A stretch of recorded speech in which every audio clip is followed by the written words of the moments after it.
Hey everybody, welcome back. I'm sitting here with Reverend Lois Gueret, and she is going to give us the answers to the three questions that we always do on the H.I.C.E Advice interview series. So, welcome, Lois. Nice to be here. Nice to see you in person too, Celia. I'm so glad to have you here and so happy to share you with my audience. Ah, Yeah. So, yay. before we get started on the three questions, I wanted to talk about your book that you wrote, and if you could Sure. share it with us. Sure. It has a racy title. Show it there. Can you guys see it clearly? Yep, we see it. Okay. It's called "Oh Fuck You Mean There's More: An Intrepid Guide to Spiritual Evolution." And spiritual evolution being the important part of it. In the book, I go through everything from the rebalancing the feminine and the masculine to what is 3D, 4D, and beyond. I talk about geomancy and alchemy. I have a whole chapter on shadow technology and a whole chapter on ET contact and universal consciousness, which is really exciting.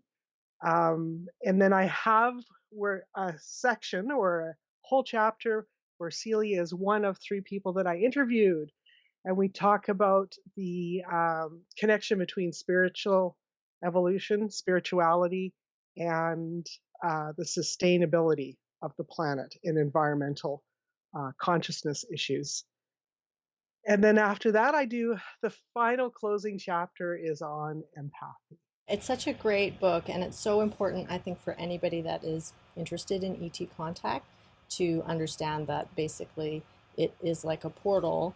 ET contact is a portal through which you can go to understand your multidimensionality. And like you say in the title, there's much more There is much to more, life yes. and who you are and what's Yes. happening in ET Yes. contact than just sightings and just living our Yes. regular lives. Yes. And there certainly is, in the chapter, you and I specifically discuss the connection between spiritual evolution and first contact, and the idea that we need to become level one civilization. And there's things that we need to change. And that can start with your spiritual evolution. Indeed. Yes. Right on. So, where can people grab that book? You can find it on Friesen Press, or you can go to my website, which is West Coast Enlightenment, all one word, .com. Okay, awesome. I'll pop that link in the description. Yeah, Okay, ready for the first question? shoot, go ahead. Okay. So the first question is, what is your advice to somebody who is new to ET contact? Yes, well, my advice is based on my experiences. And although I'm a medium and a psychic, I think that it's still valid. What happened with me was when I learned I'd had C or I'd had experiences all my life, but when I learned the CE5 contact method, things changed because I was able to um, intellectually process that we need to have a raised vibration and that we need to focus in on our own consciousness and our own place in the universe in order to be the conduit for those contact sessions. And that changed everything for me. So, my advice is that you work on meditation, you work on yourself spiritually, you find a way to be connected to the planet, to Mother Earth, and to what I call our star family. If somebody was just starting out and they wanted to do something like meditation and also explore, spirituality generally, like what would you say would be like a good place to start for meditating? Well, I call or my guide calls this clarity of mind, and it's basically being able to have a singular thought. So if you can use breathing techniques, so what works for everybody is usually individual. Some people can sit perfectly still and go inside themselves and have a really controlled experience. Other people have, you would be able to do something that puts you into that state. So, exercise or listening to music or following a guided meditation, um, those are all valid methods. Make sure that you're not hard on yourself. Uh, Practicing controlled breath is a great place to start. So, all those techniques out there that you can find on YouTube about using breath in meditation works really well. I know of quite a few people right now that are using chanting and getting great success for that. So, if you're someone who likes to be vocal, that also works really well. Would you suggest like a certain frequency? Would it be every day and for how long? Oh my goodness. Well, when I met Deb Warren from Okanagan Seaseti, I was in a unique situation where I was meditating somewhere between 2 to 2.5 hours a day. Oh my gosh. But that was my unique situation. I guess I was kind of put into that because of health issues and stuff like that. So um, I would say that you don't need these days in 2022, you don't need to do such focused long periods of meditation to attain that raised vibration or raised frequency or altered consciousness. So I would start small. I'd start like 10 minutes. If you've never done meditation before, start with 10 minutes and just do the breathing part. And then once you have that mastered, move on to the other, and then take it as far as you want to take it.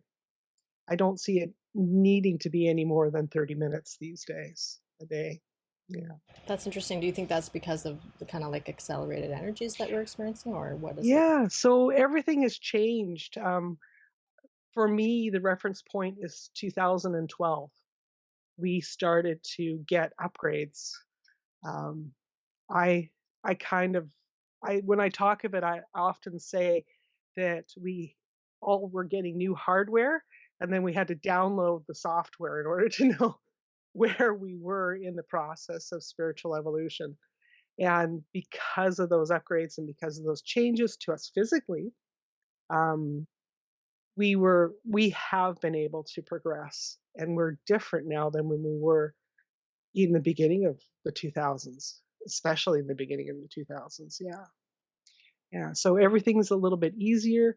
It's not as heavy.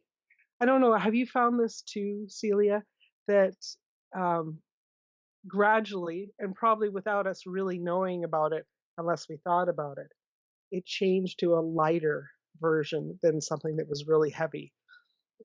I used to go into deep, deep meditation where sometimes I'd have trouble getting myself back completely. And that's not true anymore. I can go like that and it's okay. Yeah.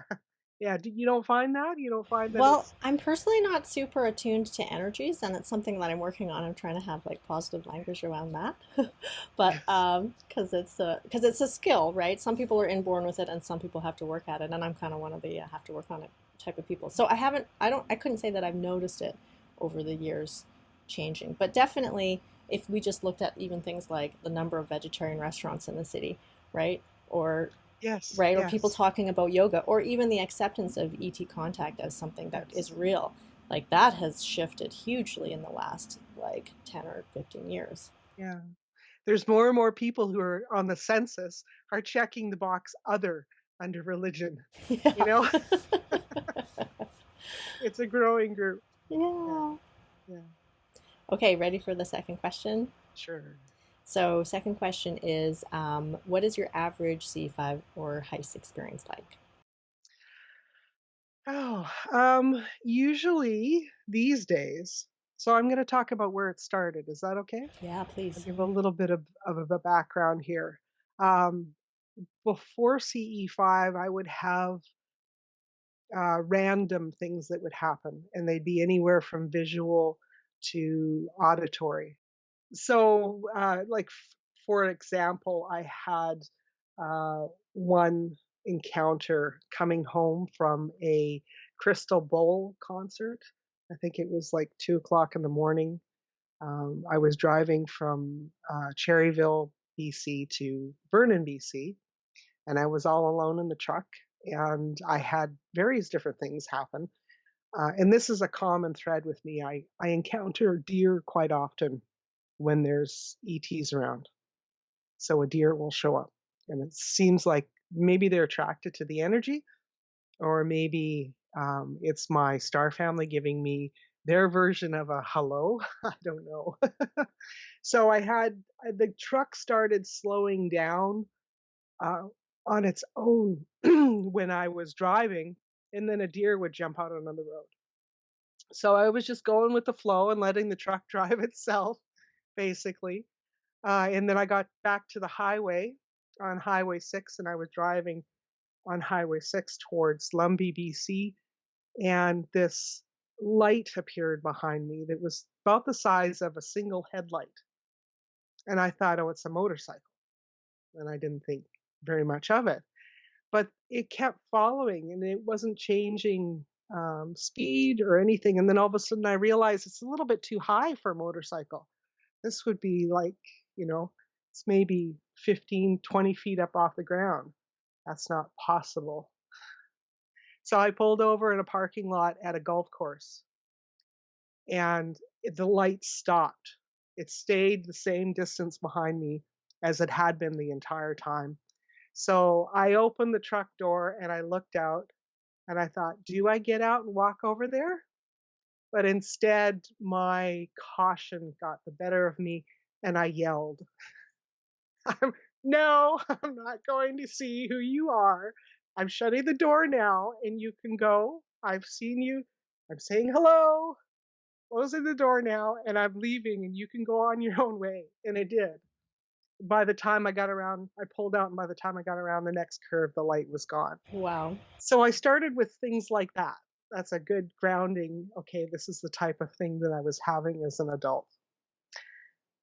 And then with Deb, everything changed because the concept of having a telepathic or psychic or transdimensional connection where you could communicate directly with the beings that were around was introduced to me. And that gave me a whole different perspective.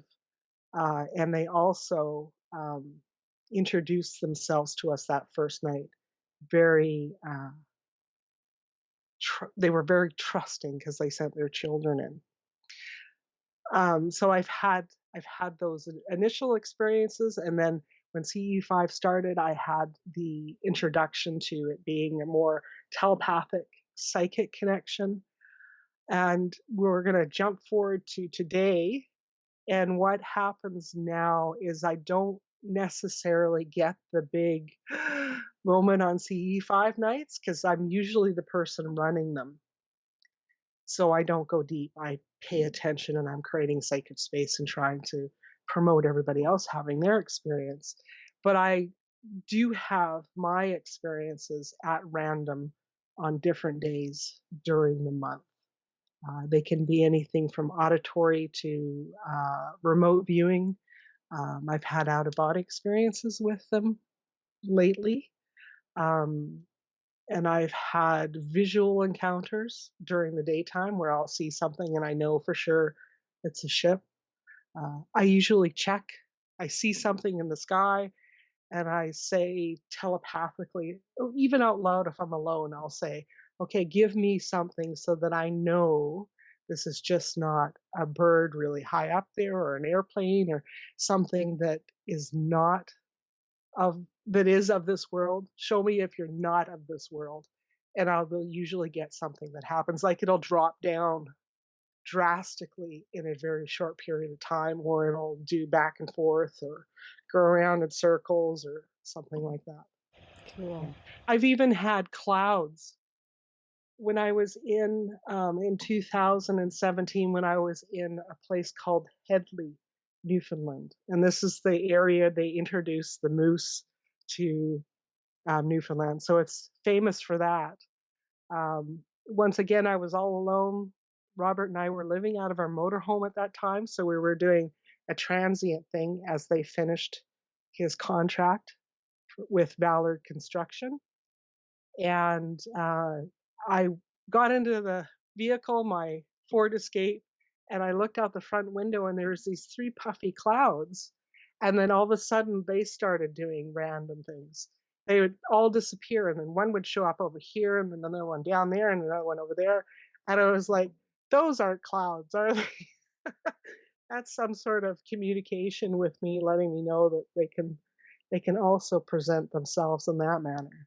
Yeah, so it was like a big cotton ball in the sky, and then it would just go and then come back. So it wasn't like I was watching wind take a cloud away wispy. It was like completely formed, not there at all. I've seen that too. I've seen clouds that appear and disappear and take on shapes and move Yes. around. It's very surreal. It's very surreal. Yeah, and unless you have had the experience, it's hard to really understand that something like that can happen. Yeah. Okay, so the third question is, what's your story? Oh my goodness. So I've probably been an experiencer all my life, and it was because of Edgar Mitchell's research project, the Free, and I think that's Foundation for Research into Extraterrestrial Experiences. Sounds I right. think, or yeah, not sure if it's experiences or encounters. Probably experiences. Anyways, because of that, and because of things that I've had happen to me throughout my life, um, I truly believe that the contact, the idea of first contact, and finding out that there's more to us in the universe than we think there uh, is a very broad category. So if you can get past the fear, all this opens up to you.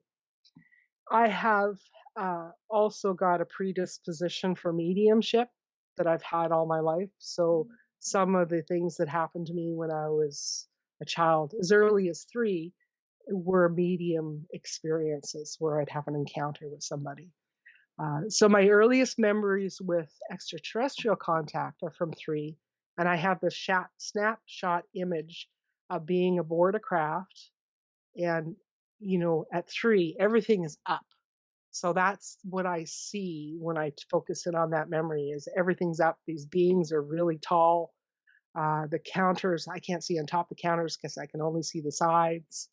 And I had a feeling of complete acceptance when I was there. And I know that that happened several times when I was very, very young.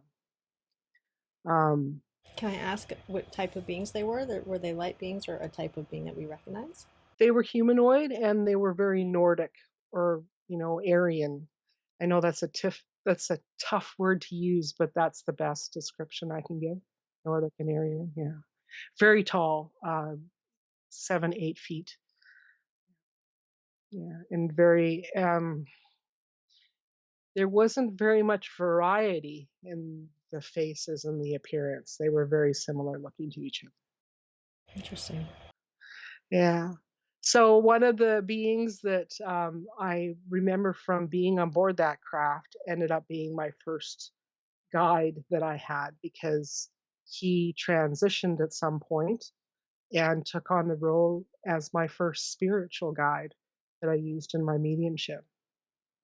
So that was an interesting um, blending, right? Yeah, Crossing over of the two. It's not uncommon for people who have mediumship to say that one of their guides is an extraterrestrial being. So something from off this world that did have a life and then ended up taking on the role as a guide. Um, that just brings intersectionality up to a whole other level, hey? it does, yes. So because I have this mediumship, the psychic ability, most of my experiences have been using that. So when the idea of a psychic connection or a telepathic connection became apparent with what I call my star family, um, it was easy for me to make that transition because I see things quite often in a psychic way, so clairvoyance. I also had an easier time seeing the beings when they were present, not fully formed most of the time, but there has been a couple occasions where it's been like, yeah, that was very clear and real, and there was a physical presence there. Yeah. Cool. Yes.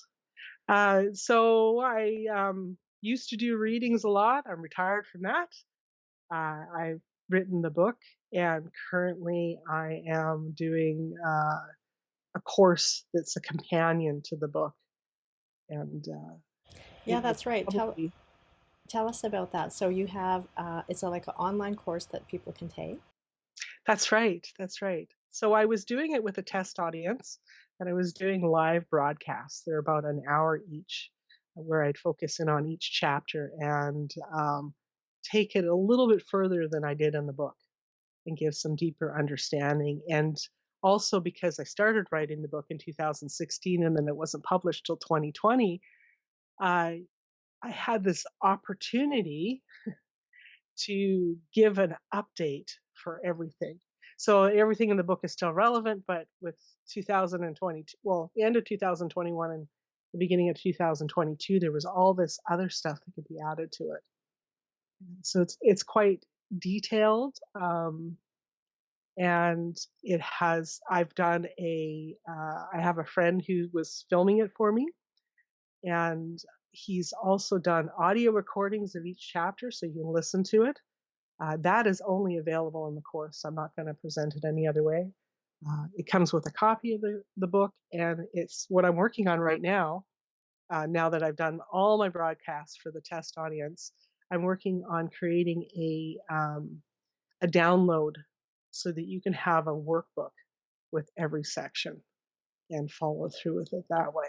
Yeah, and then I'm going to put it back up all compiled, and it'll be on my website, so you can follow the link to find that. Oh, Yeah. that's great. That sounds really good. So it's interesting you've moved from a shift from mediumship and doing individual readings, private readings, to kind of a more a broad way of reaching maybe a bigger audience or a different audience or maybe a more like engaged audience in terms of their own development, or what would you say the shift is? Well, I did go from that was intentional. I wanted to have a bigger audience. I wanted to move away from, and this is contrary, so I'm not saying anything bad about anybody else, but at a certain point, you realize that doing things for other people is not as valuable as teaching them how to do it for themselves. And to me, that puts me more in service rather than being, a medium can be anything from someone who gives you spiritual guidance to entertainment, right? So I wanted to move into that category. Yeah. So that's basically what I've been doing. I'm also doing podcasts and blogs that you can find through my website that I do. I update and I tell. Uh, it's hard for me to do, but I do tell quite a bit of personal information. I keep everybody updated with things that are going on with me by sharing personal experiences. Yeah. Oh, that's nice. That's nice that you can reach that level of vulnerability, but it makes you so accessible and so relatable to people. Yes. Yes. Well, I think yeah, and it goes more into the in service category because if people can say, "Hey, I've had something similar," and feel less intimidated or feel a little bit more empowered and self confident, then that is really the goal. Hmm. Yeah, absolutely. And as well, I'm sure part of that that people would really enjoy just from, well, not maybe not an entertainment perspective, but people do love to hear stories, and you have amazing stories. I do have a lot of stories, yes, yeah, and I pull them out quite often. Oh, that's great. So most of my lessons have some sort of personal account in them. Awesome. Yeah. Great. So yeah, I'll put the links to your website in the description below, and then and we talked about your website and the podcast and everything. Is there anything we're missing? Oh, I do have a group now in because we relocated in 2020, and then we've all been dealing with the mandates to do with the pandemic. So I'm in BC and I live in the Fraser Valley.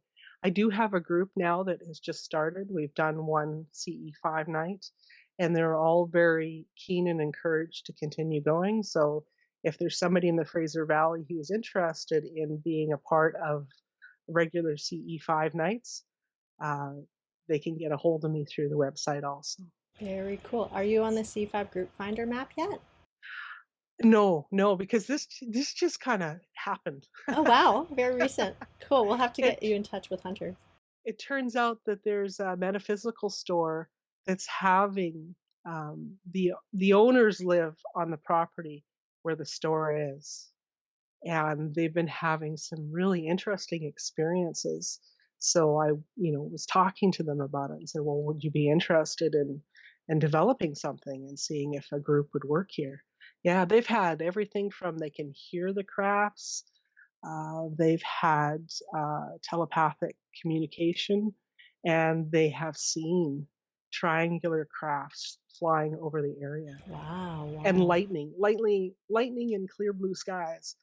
Oh, So it's wow. definitely a hot spot, and I'm hoping that with working with them, they can develop more of I guess, stronger contact, more intimate association with what's going on in the area. Yeah, Very cool. Do you think that a hotspot is kind of like a portal or like a tear in the fabric of our reality? Or I do. I do. We have this. One of the members of the CE5 group is a 21-year-old who is very unique. His parents have raised him in a non-materialistic way. So they have a tiny house. I'm sure that his parents are hippies, what I would call hippies, and he certainly is. But he's brilliant. And at the last CE5, he did a grid search with his dowsing and discovered that there was a portal in the parking lot. oh, wow. Yeah, and he's very capable of connecting with portals, and he was telling us all kinds of information. It was great. It was just like, wow, where are you getting this from? He says, it's telling me. So yeah, yeah. So whatever is going on there has a connection with that. I think it's also because it's a metaphysical store, so there's a lot of people who are attracted to the location that have the capability that they've worked on themselves, and they have the capability of having contact. And I believe that that area is connected to a lot of the experiences I had as a child because it's part of a certain system, a natural system that I was a part of when I was a child. So Okay, there's that's that interesting. connection there too. And there's lots of in the whole area. There's lots of connection to Sasquatch. Yeah, So somehow Sasquatch and ETs go hand in hand. they do. They do. Yeah. Yeah. Oh. Thank you so much, Lois. Did you have any final words before we end the interview? Don't give up, and don't be afraid of making mistakes. It's not, you don't have to take yourself that seriously, and laugh because laughter is so important. Having that light heart attracts more than you will realize. Yeah. Wonderful. Thank you so much. Okay, Thank you, everyone. Celia. Take care, Lois, and bye, everybody. Bye. If you would like to get a copy of Lois's book, Oh Fuck You Mean There's More, you can go to Lois's website at westcoastenlightenment.com and click on Published Books, which takes you to Friesen Press, who published her book. You can also look at the services she provides. She offers a course as well as shamanic coaching, paranormal consulting, mentoring, and ministry for the dying. Developing your spiritual side, or if you prefer to think of it, your metaphysical or multidimensional self, is a key to connecting to beings of higher consciousness who are visiting us. So, going in the direction of spiritual growth through something like what Lois provides, or in another way, is a great way to get more consistent sightings and communication with our star family.